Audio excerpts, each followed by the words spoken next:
Antes de começarmos, propriamente dito, a nossa fala, o nosso discurso, que gostaria que, com muito orgulho aqui, registrar a presença do presidente da AMASE, que é a Associação dos Magistrados de Sergipe, o doutor Antônio Henrique Almeida Santos, ali presente. Obrigado, doutor Antônio, pela sua presença aqui no nosso Senado Federal, que de forma muito honrosa recebemos essa visita. Obrigado pela presença. O senhor representa uma instituição de extrema importância para todos nós sergipanos, que é a Associação dos Magistrados.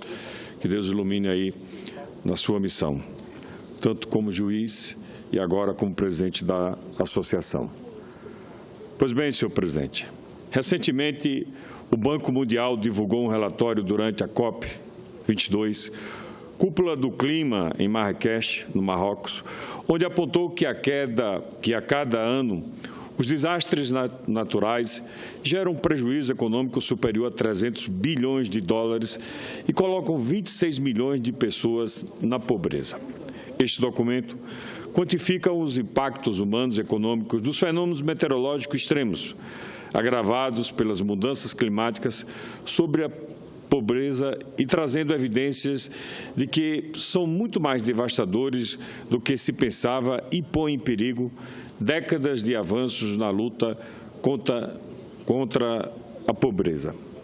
No Brasil, dados do Sistema Integrado de Informações sobre Desastres mensurou que a seca severa que atinge o Nordeste causou um prejuízo de cerca de 103,5 bilhões entre os anos 2013 e 2015, com mais de 33 milhões de pessoas afetadas.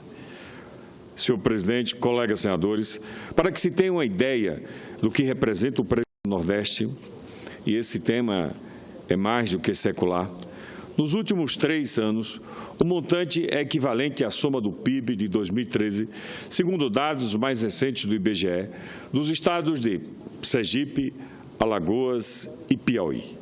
Na prática, é como se a economia regional perdesse a riqueza de um desses estados por um ano. Sem sombra de dúvidas, o setor mais abalado foi a agricultura, na qual a perda de safra causou um prejuízo no Nordeste superior a 74 bilhões de reais. Já na pecuária, foram mais de 20 bilhões de prejuízo, com a morte e perda de valor dos inúmeros animais. Houve grande frustração de safra em todas as áreas do semiárido e também perdeu-se grande parte do rebanho, especialmente de bovinos, pela grande perda das pastagens, uso predatório das plantas da caatinga para alimentação animal, morte inclusive de muitas espécies nativas. Senhor presidente, além do imenso prejuízo material, o grande desafio agora é tentar achar meios de calcular o prejuízo social. É verdade que este tema e este enfrentamento e esta mazela enfrentamos há mais de séculos.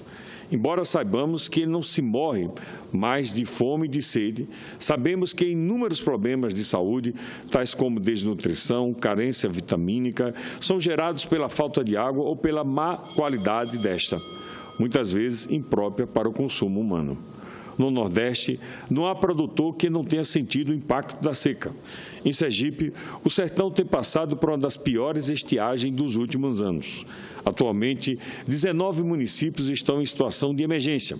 São eles: Canidé de São Francisco, Porto da Folha, Poço Redondo, Poço Verde, Nossa Senhora da Glória, Frei Paulo, Gararu, Nossa Senhora Aparecida, Carira, Cedro de São João, Ribeirópolis, Pinhão, Macambira, Propiá, Telha, Graco Cardoso, Itabi, São Domingos e Capela.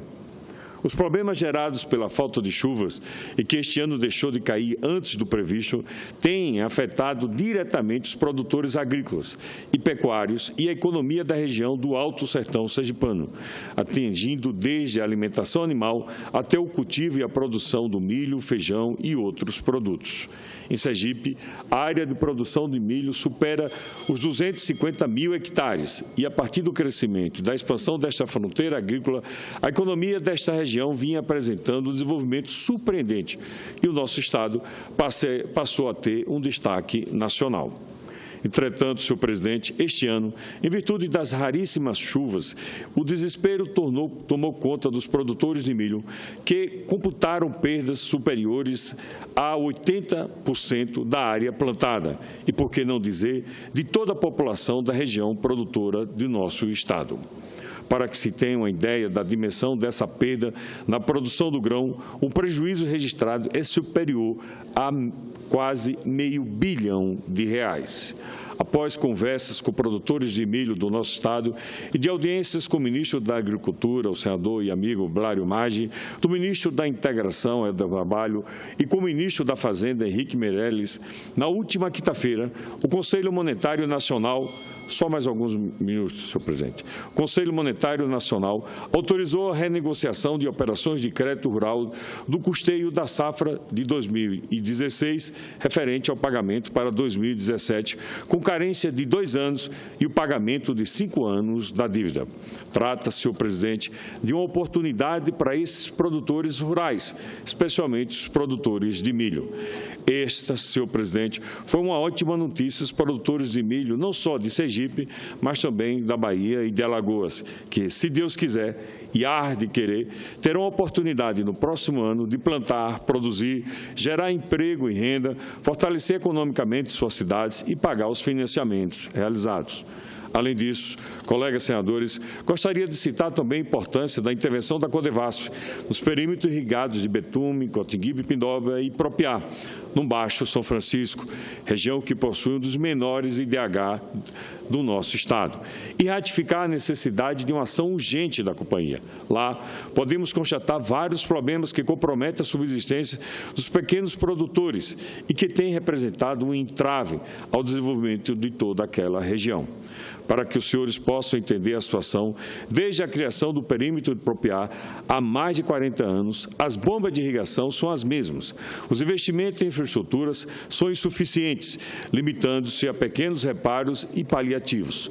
A situação fica ainda mais grave porque, além das bombas de irrigação quebradas, canais sujos, drenos sucateados e comportas que não abrem, os irrigantes sofrem com a forte odor provocado muitas vezes pelo despejo direto do esgoto no rio. Esta semana, a água suja comprometida e muito possivelmente contaminada tem sido reaproveitada sem qualquer indício de tratamento adequado, o que é lamentável. É importante, sobretudo, destacar que o Baixo São Francisco é uma região importantíssima para a produção de pescados e para a própria agricultura, destacando-se a produção de arroz. Nesta região, tanto o solo quanto o clima e a água são extremamente favoráveis, senhor presidente. Dessa maneira, é inadmissível que a economia local registre números baixos do esperado e ameaça o desenvolvimento e o progresso locais, em consequência do longo período sem investimentos. Diante deste quadro, senhor presidente, não só os produtores, mas toda a população do Baixo São Francisco reivindica soluções eficientes e enérgicas para a situação atual. É preciso que a companhia adquira novas bombas de irrigação e realize a manutenção adequada, faça reparos completos em caráter de urgência dos canais e drenos, além de disponibilizar operadores capacitados para o manuseio das máquinas. Entretanto, agora já podemos vislumbrar novos tempos para a região, com a nova superintendência da Codevasf, tanto no nível federal, com a doutora Kênia Marcelino, quanto no nível regional, doutor César Mandarino. É que, por meio de emenda positiva da bancada de Sergipe, cerca de 100 milhões poderão ser investidos no próximo ano, que fará obras de infraestrutura de uso comum, construção, reabilitação dos canais de irrigação, implantação de adutoras de ligação entre os canais de irrigação, que deverão fomentar a continuidade e dar resultados apresentados outrora pela risicultura da região. Estamos unindo esforços e lutando para que nosso Estado, o Estado de Sergipe, saia da situação vexatória na qual se encontra e possamos reverter o cenário desolador deixado por uma das piores secas em décadas. E, com certeza, com a ajuda dos Ministérios da Agricultura, da Integração, revigorar todos os perímetros, sobretudo no Baixo São Francisco, senhor presidente. E ontem, com o presidente Temer, os senadores da região Nordeste, lá estivemos e fizemos também esse apelo ao presidente. Algumas medidas urgentes serão necessárias e solicitamos também ao presidente da República Assim como, lembro-me que do senador Otto Alencar, falando da revitalização da dragagem do Rio São Francisco, senhor presidente. Se nada for feito nos próximos meses, com certeza, os prejuízos serão enormes para o acúmulo de água e, com certeza, teremos consequências nos próximos anos.